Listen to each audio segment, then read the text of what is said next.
Jaya Radha Madhava Punya Bihari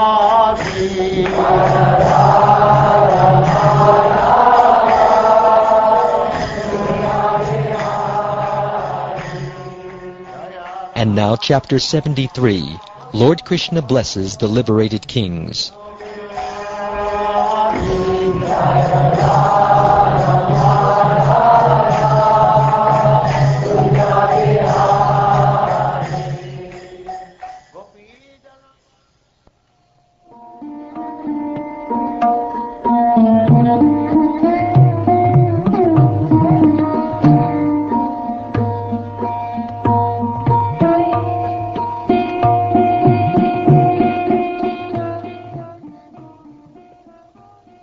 Shukdev Goswami said, Jarasandha had defeated 20,800 kings in combat and thrown them into prison.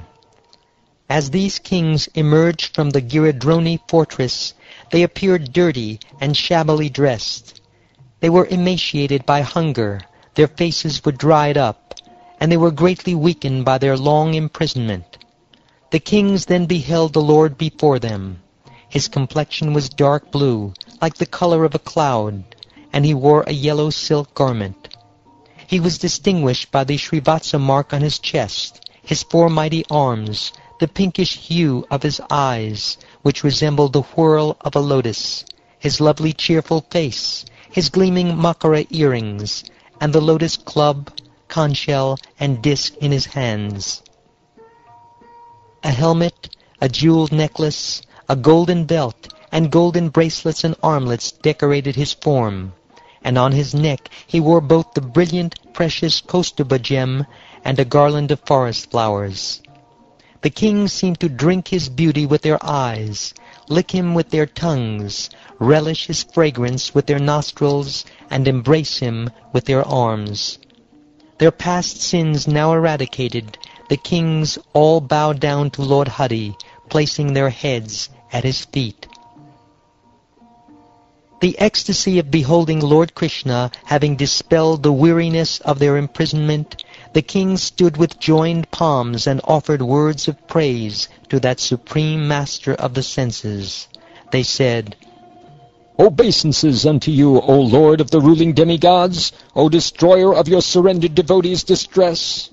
Since we have surrendered to you, O inexhaustible Krishna, please save us from this terrible material life, which has made us so despondent.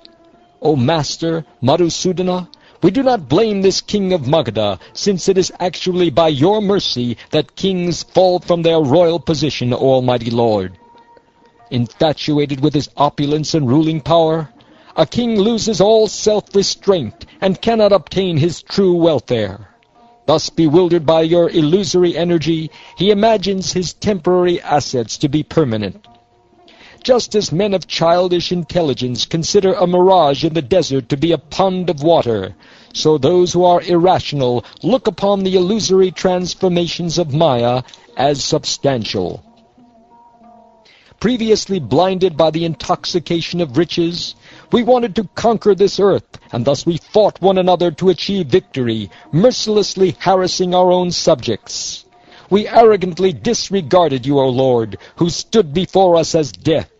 But now, O Krishna, that powerful form of yours called time, moving mysteriously and irresistibly, has deprived us of our opulences. Now that you have mercifully destroyed our pride, we beg simply to remember your lotus feet. Never again will we hanker for a mirage-like kingdom, a kingdom that must be slavishly served by this mortal body, which is simply a source of disease and suffering, and which is declining at every moment. Nor, O Almighty Lord, will we hanker to enjoy the heavenly fruits of pious work in the next life, since the promise of such rewards is simply an empty enticement for the ears. Please tell us how we may constantly remember your lotus feet, though we continue in the cycle of birth and death in this world. Again and again we offer our obeisances unto Lord Krishna, Hari, the son of Vasudeva. That supreme soul, Govinda, vanquishes the suffering of all who surrender to him.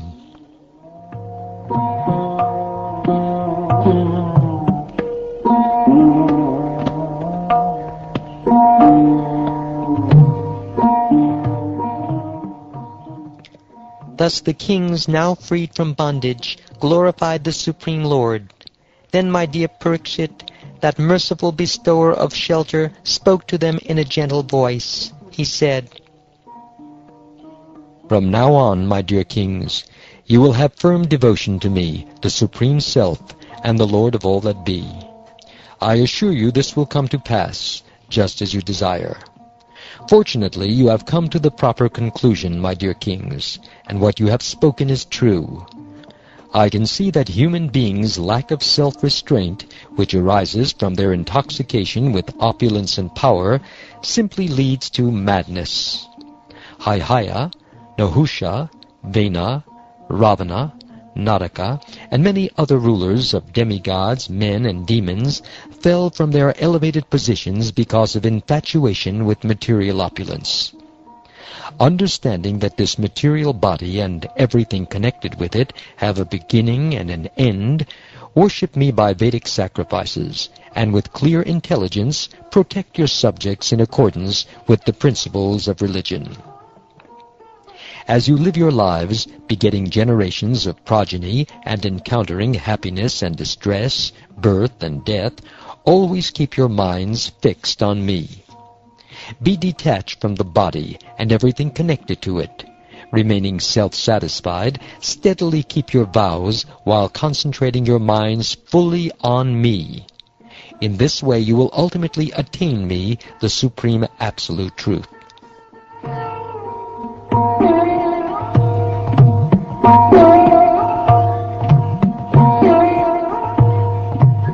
Having thus instructed the kings, Lord Krishna, the Supreme Master of all the worlds, engaged male and female servants in bathing and grooming them. O descendant of Bharat, the Lord then had King Sahadeva honor them with offerings of clothing, jewelry, garlands, and sandalwood paste, all suitable for royalty.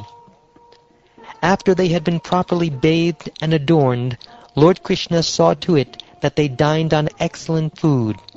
He also presented them with various items befitting the pleasure of kings, such as betel nut.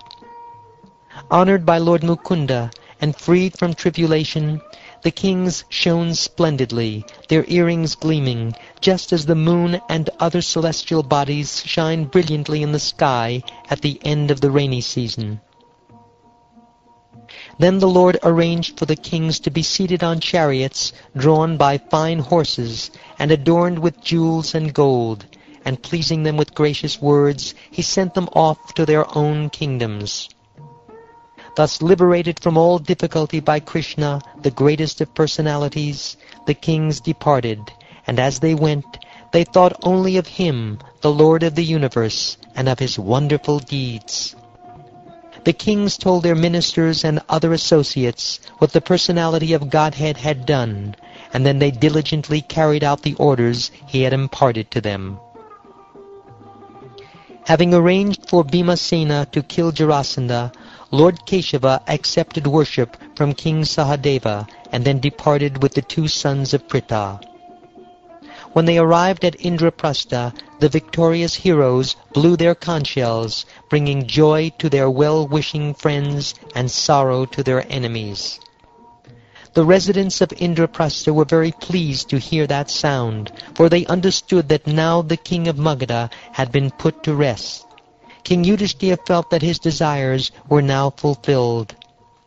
Bhima, Arjuna, and Janardhan offered their respects to the king and informed him fully about what they had done.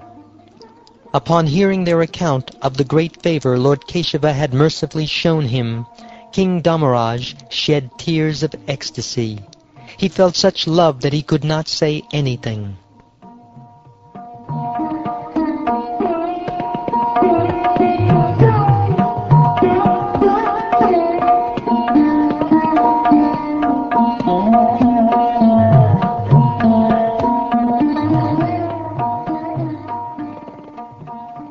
Thus ends the 73rd chapter of the 10th canto of the Srimad Bhagavatam, entitled, Lord Krishna Blesses the Liberated Kings.